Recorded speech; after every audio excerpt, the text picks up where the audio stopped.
Assalamualaikum warahmatullahi wabarakatuh. Halo teman-teman, kami dari kelompok 2 akan menjelaskan tentang sistem respirasi atau pernapasan. Agar kita semua paham, yuk simak videonya beberapa menit ke depan. Pengertian sistem pernapasan manusia. Pernapasan atau bisa disebut juga dengan respirasi yang dapat didefinisikan sebagai sebuah proses pengambilan oksigen dan pelepasan karbon dioksida dan penggunaan energi yang ada di dalam tubuh. Ketika manusia bernapas, berarti sedang terjadi proses masuknya oksigen ke dalam tubuh dan pelepasan karbon dioksida keluar tubuh.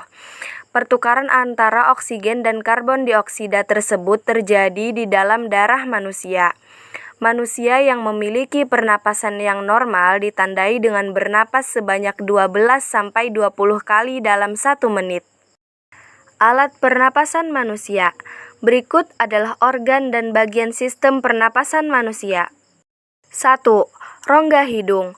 Udara yang berasal dari luar akan memasuki rongga hidung. Di dalam rongga hidung yang berselaput ada kelenjar minyak dan juga kelenjar keringat. Selaput itu berfungsi untuk menangkap benda-benda asing yang masuk ke dalam saluran pernapasan. Di dalam rongga hidung juga ada rambut-rambut kecil dan tebal. Rambut-rambut itu memiliki fungsi untuk menyaring partikel kotoran-kotoran yang masuk ke dalam hidung bersama udara. Selain itu, ada juga kongka yang memiliki fungsi untuk menghangatkan udara dingin yang masuk ke dalam rongga hidung. 2. Faring atau tenggorokan. Udara yang masuk dari rongga hidung akan melewati tenggorokan. Tenggorokan memiliki 2 cabang saluran, yaitu saluran pernapasan dan saluran pencernaan yang terletak di bagian belakang. Fungsi utama tenggorokan adalah menyediakan saluran untuk udara yang masuk dan juga keluar. Di tenggorokan juga ada pita suara yang berguna untuk menghasilkan suara. Jika ada suara yang masuk, maka pita suara akan bergetar dan menghasilkan suara. Jika seseorang makan sambil berbicara, hal itu bisa membahayakan karena makanan bisa masuk ke saluran pernapasan yang sedang terbuka.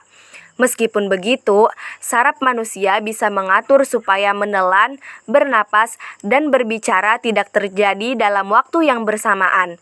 Jika hal ini sering dilakukan bisa menimbulkan gangguan kesehatan. Oleh sebab itu, sangat penting bagi kita untuk merawat hidung dan juga tenggorokan sebagai salah satu bagian dari proses pernapasan. 3. Trakea atau batang tenggorokan. Tenggorokan adalah organ yang berbentuk pipa dan terletak di sebagian leher sampai ke rongga dada. Dinding tenggorokan ini sangat tipis, kaku, dan ada di dalam rongga bersilia. Silia berfungsi untuk menyaring benda-benda asing yang masuk melalui saluran pernapasan. Batang tenggorokan ada di depan kerongkongan. Batang tenggorokan memiliki 2 cabang.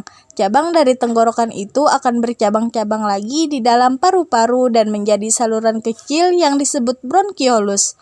Pada bronkiolus ada gelembung-gelembung kecil yang disebut gelembung paru-paru atau alveolus. Selanjutnya ada laring atau pangkal tenggorokan. Pangkal tenggorokan adalah organ pernapasan yang berbentuk seperti saluran dan dikelilingi oleh tulang rawan. Pangkal tenggorokan memiliki tulang rawan yang disebut dengan epiglotis. Tulang rawan ini ada di bagian pangkal laring. Pangkal tenggorokan juga diselimuti oleh membran yang bernama mukosa. Membran tersebut memiliki epitel-epitel berlapis yang cukup tebal untuk menahan getaran-getaran suara yang sampai pada pangkal tenggorokan. Pangkal tenggorokan berfungsi sebagai tempat keluar masuk udara dan juga tempat menghasilkan suara. Disinilah jantung terbentuk yang disusun oleh beberapa tulang rawan pangkal tenggorokan. Di dalam pangkal tenggorokan juga terdapat katup. Ketika manusia sedang menelan makanan, katup pada pangkal tenggorokan akan menutup dan akan terbuka jika manusia sedang bernafas. Nah, yang kelima, bronkus atau cabang batang tenggorokan. Fungsi dari cabang batang tenggorokan adalah menyediakan jalan untuk udara yang ingin masuk dan keluar dari dan menuju paru-paru. Struktur dari batang tenggorokan mirip dengan struktur batang tenggorokan. Yang membedakan hanya tulang rawan di cabang batang tenggorokan memiliki bentuk yang tidak teratur. Pada cabang tenggorokan juga ada cincin tulang rawan yang melingkari dengan baik. Cabang batang tenggorokan memiliki cabang-cabang lagi yang disebut dengan bronkiolus. Batang tenggorokan memiliki dua cabang, yaitu cabang di sebelah kiri dan kanan. Kedua cabang itu mengarah kepada paru-paru dan bercabang lagi. Cabang-cabang kecil yang masuk ke dalam paru-paru disebut alveolus. Alveolus memiliki kapiler darah. Melalui kapiler-kapiler tersebut, oksigen dan udara menuju ke dalam darah. Dan yang terakhir yaitu pulmo atau paru-paru. Paru-paru berada di dalam rongga dada bagian atas. Di samping paru-paru ada tulang rusuk dan di bawahnya ada diafragma. Paru-paru terbagi menjadi dua bagian, yaitu bagian kanan dan kiri. Paru-paru bagian kanan terdiri dari 3 lobus, sedangkan paru-paru kiri memiliki 2 lobus saja. Paru-paru diselimuti oleh selaput yang tipis. Di dalam paru-paru terdapat cabang dari bronkus, alveolus, dan pembuluh darah. Bronkiolus memiliki cabang-cabang lagi yang disebut dengan bronkiolus respirasi. Paru-paru menjadi tempat pertukaran oksigen dan karbon dioksida. Proses pernapasan manusia.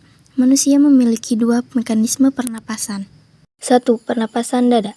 Ketika kita bernapas menggunakan dada, otot yang berperan adalah otot-otot di sekitar tulang rusuk. Otot-otot ini dibagi menjadi 2, yaitu otot tulang rusuk luar dan tulang rusuk dalam. Otot tulang rusuk luar memiliki peran untuk mengangkat tulang-tulang rusuk, sedangkan otot tulang rusuk dalam memiliki fungsi untuk menurunkan tulang rusuk ke posisi normal. Jika otot-otot pada tulang rusuk luar mengalami kontraksi, tulang rusuk akan terangkat sehingga volume di dada menjadi lebih besar. Hal ini akan menyebabkan tekanan di dalam rongga dada menjadi lebih kecil. Karena tekanan udara yang di dalam rongga dada mengecil, akan menyebabkan aliran udara masuk dari luar tubuh ke dalam tubuh. Proses ini disebut dengan inspirasi. Apabila kontraksi dari otot dalam tulang rusuk dan tulang rusuk kembali pada posisi semula, maka akan menyebabkan tekanan udara di dalam tubuh menjadi bertambah. Hal ini akan menimbulkan udara di dalam paru-paru tertekan pada rongga dada sehingga aliran udara akan terdorong keluar tubuh. Proses inilah yang disebut dengan ekspirasi. 2. Pernapasan perut. Pernapasan perut atau disebut juga dengan pernapasan diafragma adalah pernapasan yang menggunakan diafragma dan otot dinding di rongga perut. Otot diafragma akan berkontraksi dan posisinya menjadi datar. Hal ini menyebabkan volume rongga dada menjadi bertambah besar dan tekanan udara menjadi kecil. Karena tekanan udara yang rendah, paru-paru akan mengembang.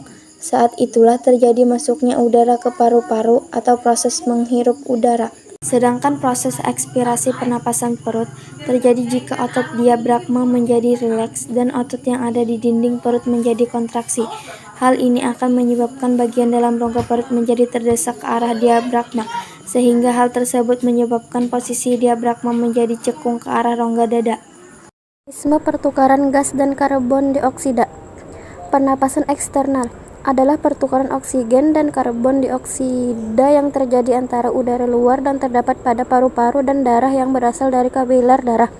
Pernapasan internal adalah pertukaran oksigen yang dibawa dalam kapiler dengan karbon dioksida dari sel-sel tubuh. Volume pernapasan. A. Volume tidal. Volume tidal atau tidal volume yaitu adalah volume udara yang diinspirasi atau diekspirasi setiap kali melakukan pernapasan normal. Besarnya kira-kira 500 ml pada laki-laki dewasa. B. Volume cadangan ekspirasi. Volume cadangan ekspirasi adalah volume udara yang masih tersisa dan dapat dihembuskan di akhir proses pernapasan. Pada orang dewasa, mereka memiliki rata-rata volume cadangan ekspirasi kurang lebih sebanyak 1.500 ml. C. Volume cadangan inspirasi. Volume cadangan inspirasi (inspiratory reserve volume) adalah volume udara-udara tambahan yang masuk ke paru-paru setelah proses pernapasan berlangsung. Pada orang dewasa, mereka memiliki rata-rata volume cadangan inspirasi kurang lebih sebanyak 3.000 ml. D. Volume residu. Volume sisa atau residu juga bisa disebut dengan residual volume adalah volume udara yang masih berada dalam paru-paru, bahkan setelah ekspirasi maksimal, besarnya sekitar 1000 ml.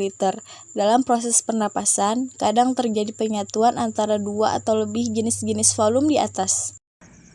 Kapasitas vital. Kapasitas vital vital capacity adalah jumlah volume udara yang dapat dikeluarkan secara maksimum dari paru setelah pertama kali inhalasi secara maksimal yang dilanjutkan dengan ekspirasi maksimum. F. Volume total. Volume total paru-paru. Total lung volume merupakan volume udara yang dapat ditampung paru-paru semaksimal mungkin.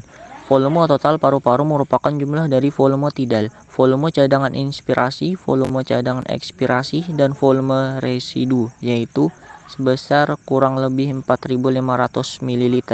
Frekuensi pernapasan. Gerakan pernapasan diatur oleh pusat pernapasan di otak, sedangkan aktivitas saraf pernapasan dirangsang oleh stimulus. Rangsangan dari karbon dioksida CO2. Frekuensi pernapasan pada manusia dipengaruhi oleh beberapa faktor, yaitu umur, jenis kelamin, suhu tubuh, posisi tubuh, serta kegiatan tubuh. Kelainan dan penyakit yang terjadi pada sistem pernapasan manusia. A. Tuberkulosis. Tuberkulosis atau TBC adalah penyakit paru-paru yang diakibatkan serangan bakteri Mycobacterium tuberculosis. Penyakit ini dapat menyerang siapa saja dan organ tubuh yang diserang biasanya adalah paru-paru, tulang belakang, kulit, otak, kelenjar getah bening, dan jantung. B. Pneumonia. Penyakit ini adalah penyakit infeksi yang disebabkan oleh virus atau bakteri pada alveolus yang menyebabkan terjadinya radang paru-paru. Bakteri tersebut adalah Pneumococcus. Selain itu, penyebab kedua yang terbanyak adalah Haemophilus influenzae tipe B atau HIV.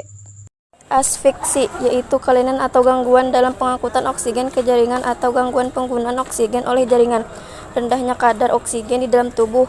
Ada beragam penyebab asfiksia mulai dari tersedak, paparan zat kimia atau asap hingga mengidap penyakit tertentu. Kemudian ada rinitis.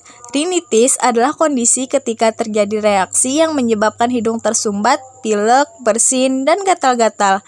Kondisi ini dapat disebabkan oleh alergi, infeksi, atau paparan zat iritan seperti asap rokok. Rinitis dapat bersifat akut atau kronis, tergantung pada durasi gejalanya. Penyempitan atau penyumbatan saluran napas dapat disebabkan oleh pembengkakan kelenjar limpa, misalnya polip di hidung dan amandel di tekak, yang menyebabkan penyempitan saluran pernapasan, sehingga menimbulkan kesan wajah bodoh dan sering disebut wajah adenoid.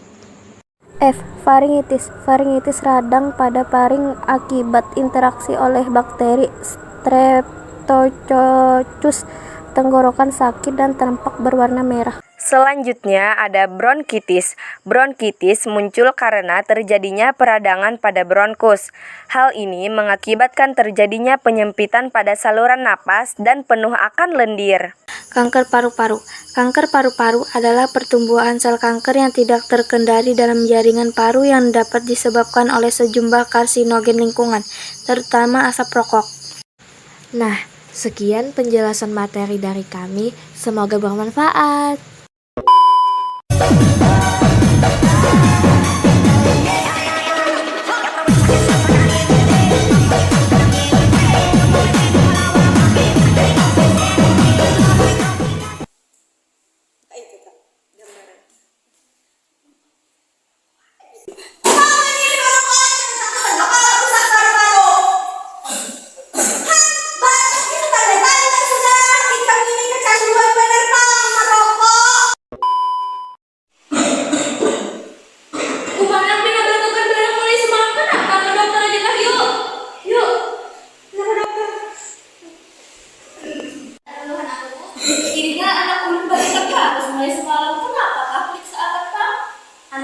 ngerokok? Bisa apa semalam lawan kawannya yang nakalnya itu di lapangan sih itu kenapa? Iya loh. Kalau anaknya ngerokok terus nanti bisa terkena penyakit paru-paru. Oh, Mbak ada obatnya? Ada Bu. Ini resepnya Bu. Iya, nanti anak aku mati. Kayak apa aku? Banget siapa? Biar kata